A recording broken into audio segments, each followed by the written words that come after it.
श्री गजानन विजय ग्रंथ अध्याय 20. श्री गणेशाय नमः. जय जयाचे रुक्मिणीवरा, हे चंद्रभाग तटविहारा, देववरद पाणी धरा दासगणूच्या मस्तकी. तू भूपांचा भूपती, अवघेच आहे तुझ्या हाती. मग माझे फजिती कार्य ऐसी मांडलीस. माझे पापताप दहन करा कृपाकृशाने करून. राहो आनंदी सदा मन, तुझे भजन करावया. यात अंतर केल्यास वृथा तुला लागेल दोष. खऱ्या थोरांनी आपणास बट्टा लावून घेऊ नये. म्हणून हे श्यामसुंदरा, राही रुक्मिणीच्या वरा. पांडुरंग परप उदारा, माझी इच्छा पूर्ण करी. असो समाधिस्थ झाल्यावर गजानन साधूवर म्हणू लागले नारी नर. आता काय ह्या शेगावी. शेगावीचा ज्ञान गभस्ती असता गेला निश्चिती. आता काय तेथे माती राहिली आहे निव्वळ. समुद्राचे आटल्या नेर वा पुष्पतरूचा गेला भर. कोण त्याचे करणार कौतुक या जगामध्ये. आता खेपा शेगावात करणे आहे की निमित्त. देव नसता देवाऱ्यात माळा बांधणे व्यर्थची. ऐसे कित्येक बोलती परी ती असे साच भ्रांती. महाराजांची दिव्य ज्योती अदृश्य आहे तेच ठेवा.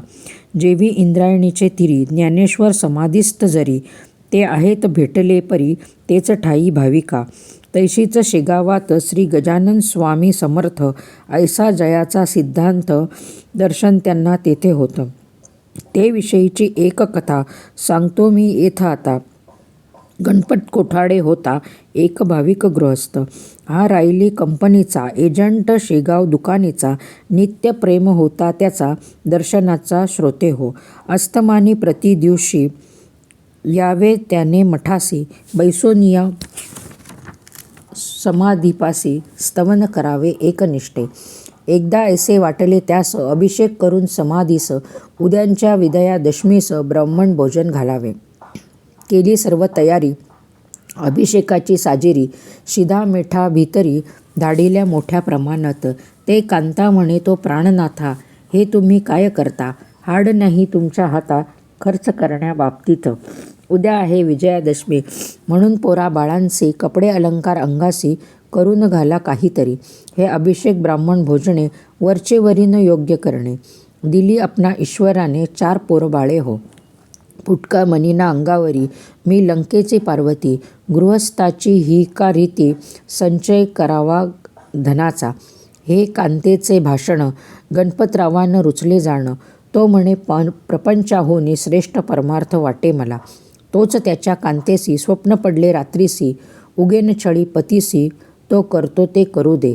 त्यात तुझ्या बापाचे काय जाते सांग साचे.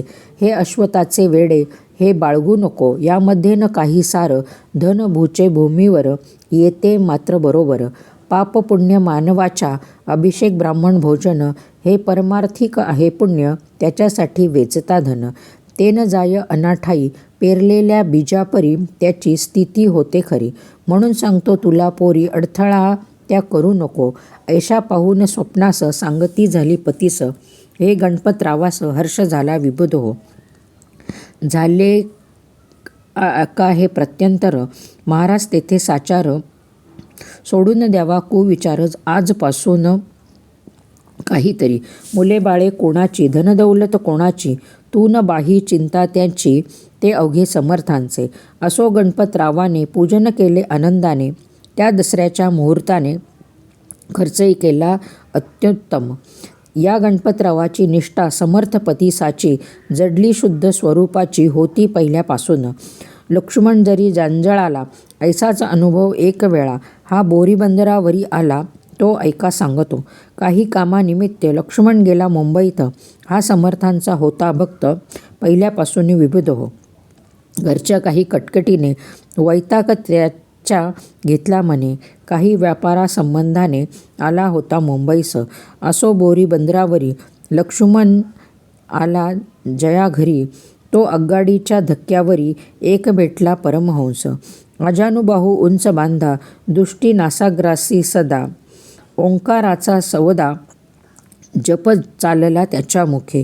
तो बोलला लक्ष्मणास, तू गजाननाचा आहेस शिष्य. ऐसे असून हताश का होतोस कळेना. तू आपुल्या जेव्हा घरी पुण्यतिथी केलीस खरी, 400 पानांची तयारी करून अमरावतीला. गोपाळराव पेठकर आणि बापट मास्तर यांचा कैसा प्रकार घडला तो अनामना.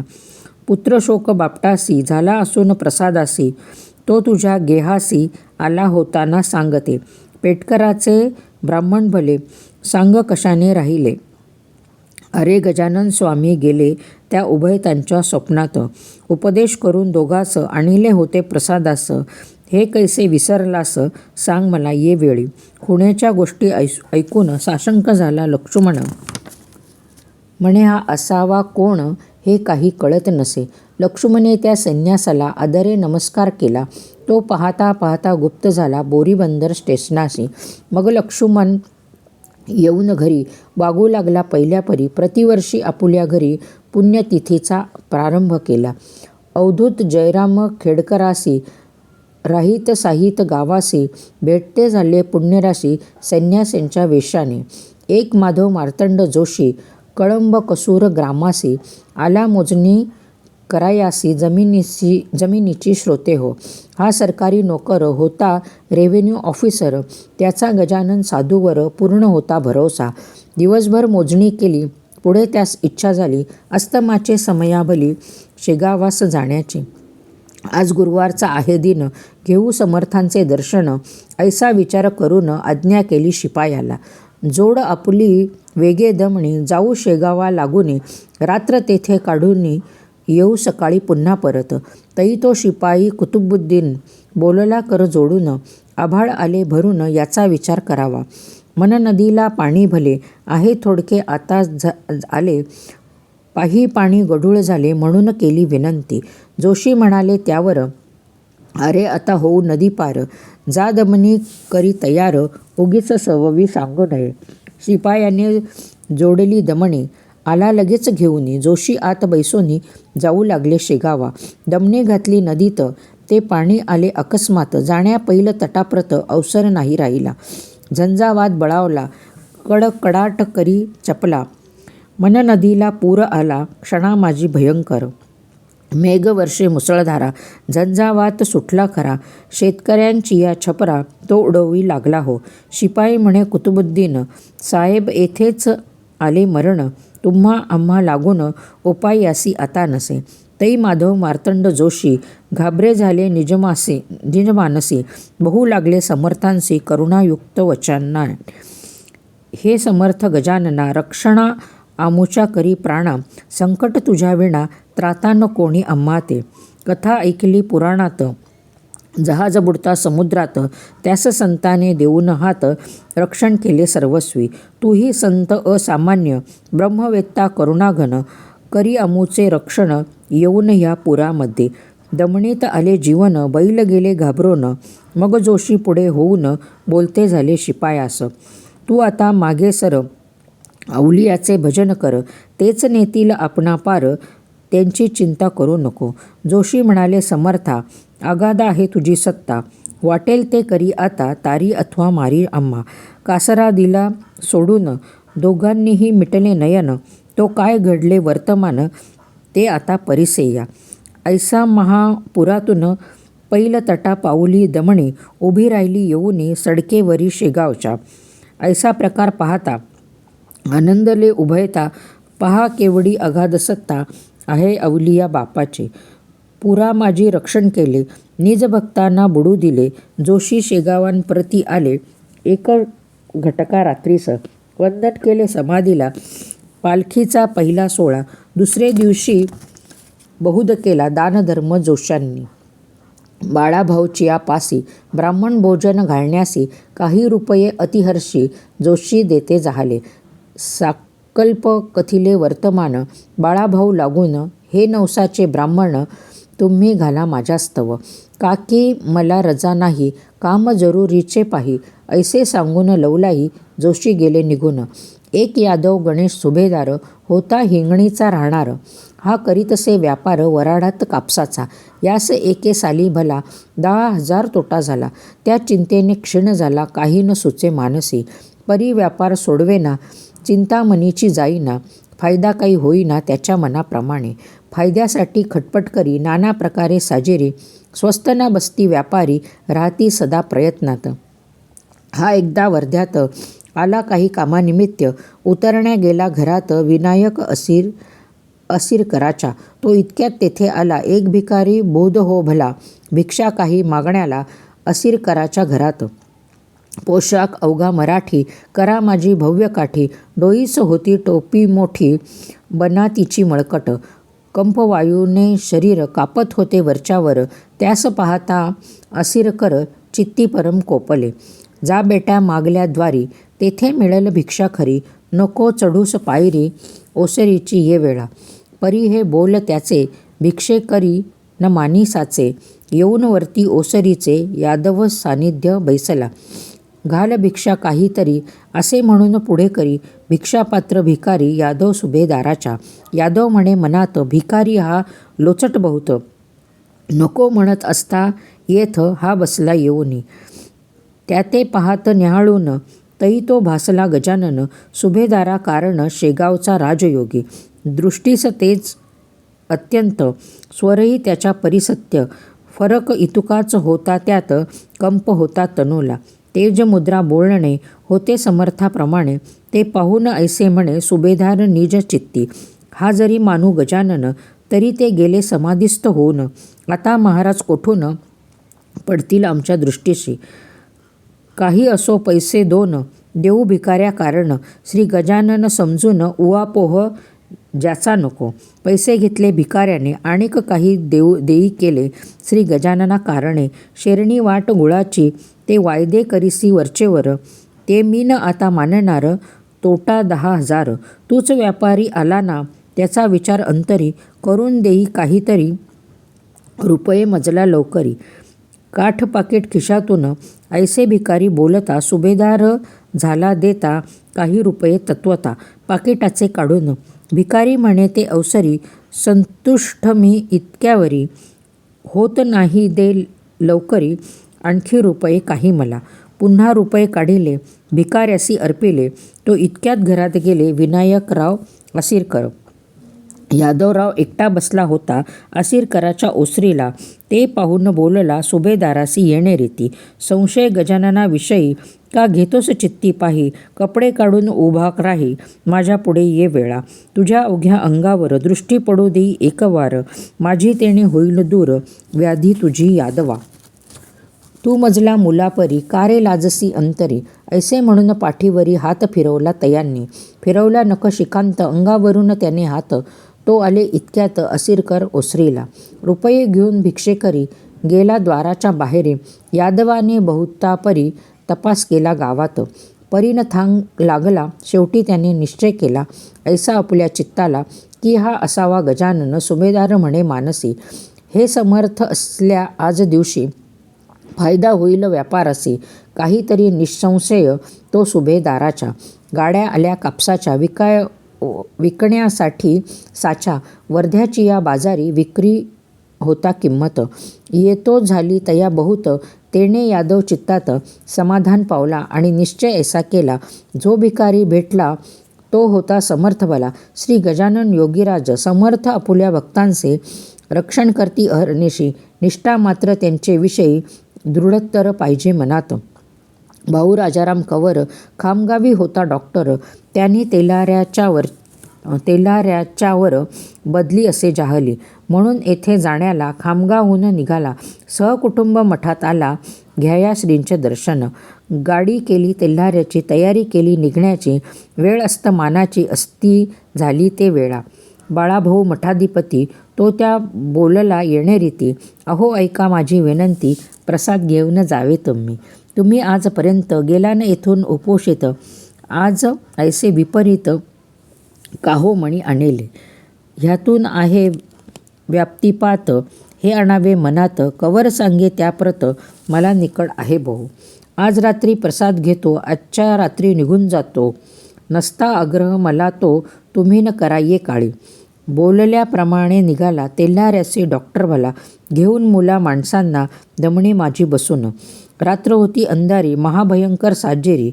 वाटे निशा शोक करी, निजपतीच्या वियोगे.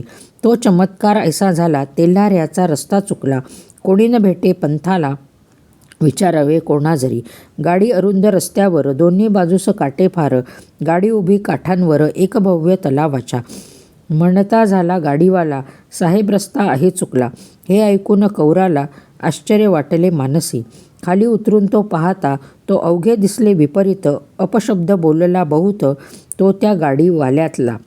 तू तेल्हाऱ्याचा म्हणून तुझी गाडी केली जाणं, आडमार्गे आणून आम्हा कैसे सोडिले. काय होतास दारू प्याला म्हणून हा रस्ता चुकला. वाट तुझ्या डोळ्याला दिसली कशी ना सांग मज.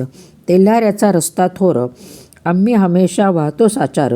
मग आडमार्गावरती गाडी कैशी आली तुझी. ऐसे कवर बोलता गाडीवाला जोडी होता. काहो मजला शिव्या देता, म्यानं अपराध केला की.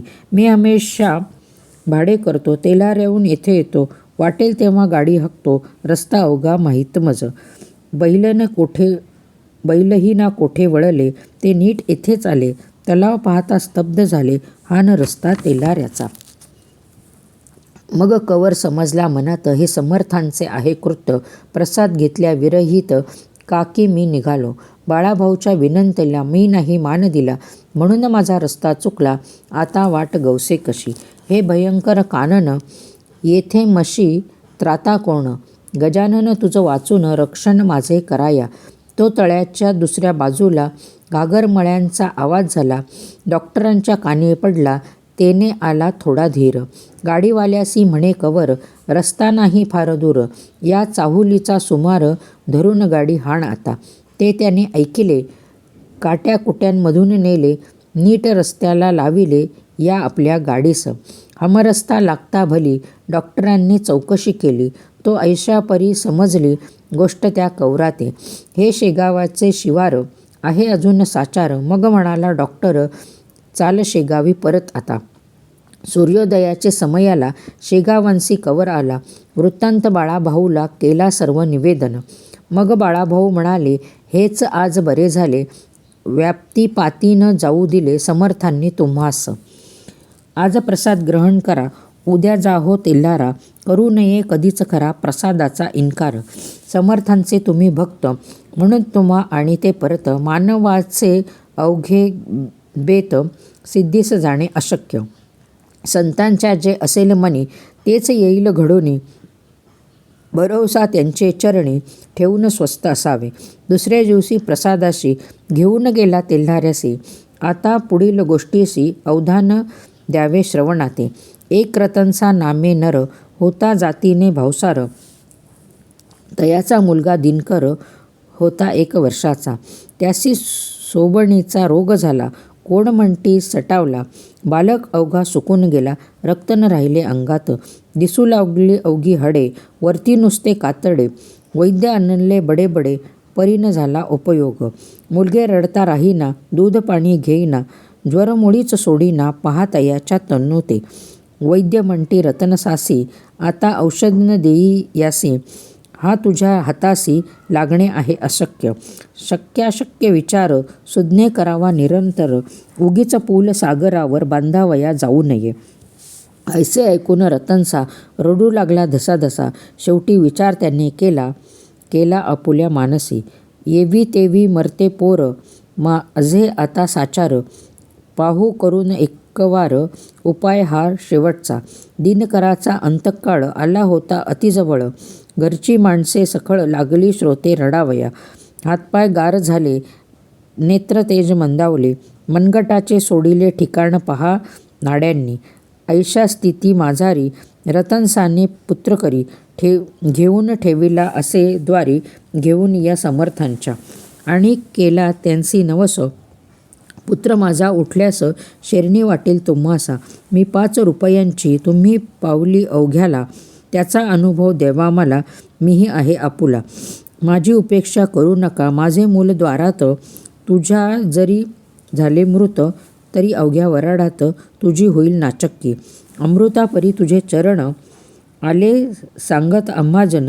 हे स्वामी गजानन, कृपा करा या बाला. पुत्र न माझा उठला जरी, मी डोके फोडीन पायावरी.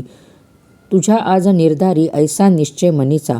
अमृततुल्य तुझी दृष्टी, त्याची करावी आज वृष्टी. नको करूस मला कष्टी, महापुरुषा गजानन. त्यास काही वेळ झाला तो प्रकार ऐसा घडून आला. मूल हातापायाला हलवया लागले, नाडी आली ठिकाणी, रुदन करू लागले जाणे. तो प्रकार पाहुनी लोक सारे आनंदले. समर्थ कृपा झाल्यावर राहील कोठून त्या दर. सूर्याची या समोर तमाचा तो पाड नसे. दिनकर थोडे दिवसात होत झाला पूर्ववत. नवस असला श्रद्धायुक्त तो फळे हा न्याय असे. दादा कोल्हटकरांचा पुत्र राजा नावाचा आहे प्रसाद समर्थांचा, संतकृपा अमोल खरी. कन्या रामचंद्र पाटलांची चंद्रभागा नावाची, ज्वान 18 वर्षांची, लाडेगाव सासरजीचे. ही असता गरोदर प्रसंग आला दुर्धर. प्रसूतीची वेळ फार कठीण स्त्री जातीला. लाडेगावावरून माहेरी चंद्रभागा आली खरी. प्रसूतीस्तव निर्धारी जनरीतीप्रमाणे. मोठ्या कष्टाने प्रसूती झाली तिची निश्चिती. तोच चंद्रभागेवरती ज्वरे मंगल बसविला. तो होता नवज्वर. थकून गेले डॉक्टर. औषध उपचार केले फार आपल्या मुलीस पाटलांनी. थोडा बहुत गुण आला. व्याधी तितक्या पुरत्या दबला.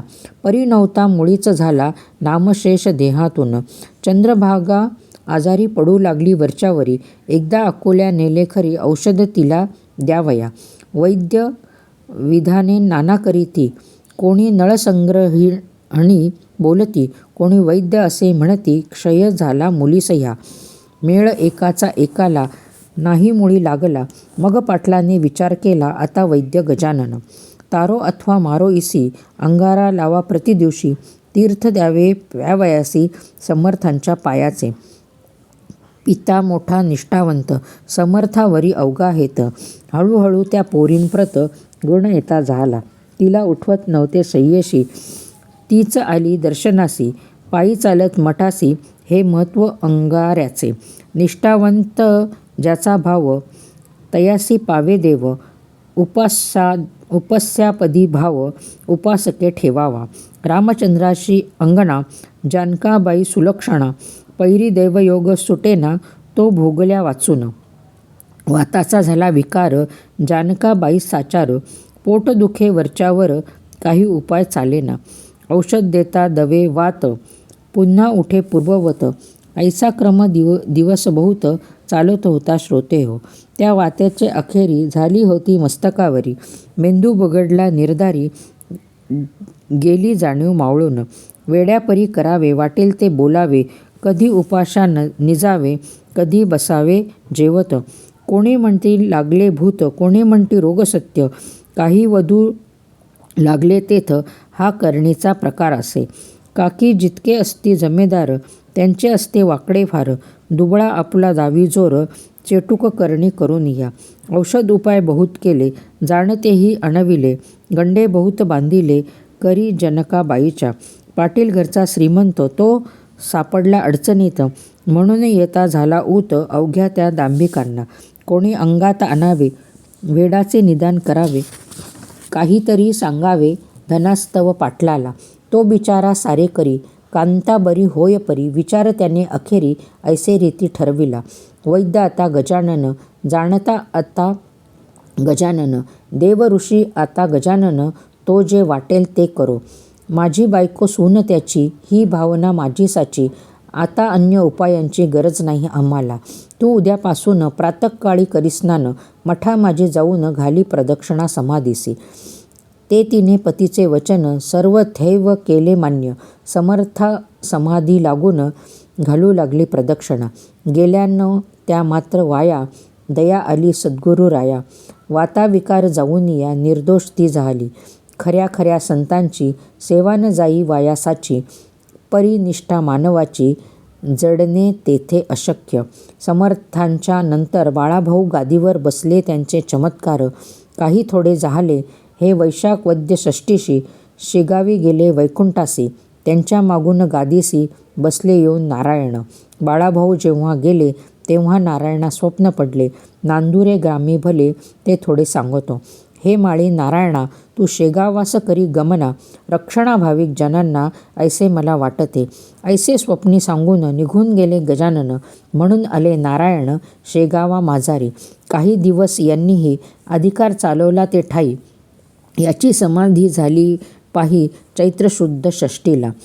पूर्वसुकृता वाचून संत सेवान घडे जाणं, संत सेवेचे महत्पुण्य त्या पुष्पा पार नसे. श्री गजानन लीलेचा पार कधी न लागावया, अंबरीचा चांदण्याचा हिशोब कोणान लागे कधी. मी अज्ञान पामर, मती नाही तिळभर, मग हा लीला सागर, मुखी केवी वर्णू हो. त्याने जे जे वदविले ते ते मी कथित केले, लेखणीचे अक्षर लिहिले परीतेन तिचे सामर्थ्य. ती लेखणी ज्याच्या करी तोच अक्षरे काढी सारी, निमित्त्या कारण होते खरी, लेखणी ती लिहावया. तैसेच येथे झाले, मी लेखणीचे काम केले, लिहिते लिहिले सामिली भले. श्री गजानन महाराज त्यांच्या कृपे करुनी मी हे केले लेखन, येथे माझे मोठेपण काहीच नाही विबुध हो. स्वस्ती श्री दासगुणू विरचित हा श्री गजानन विजय नामे ग्रंथ आता आला कळसाप्रत, कळसाध्याय पुढे असे. शुभम भवतु. श्री हरी हरार्पणमस्तु. इति विंशोऽध्यायः समाप्तः.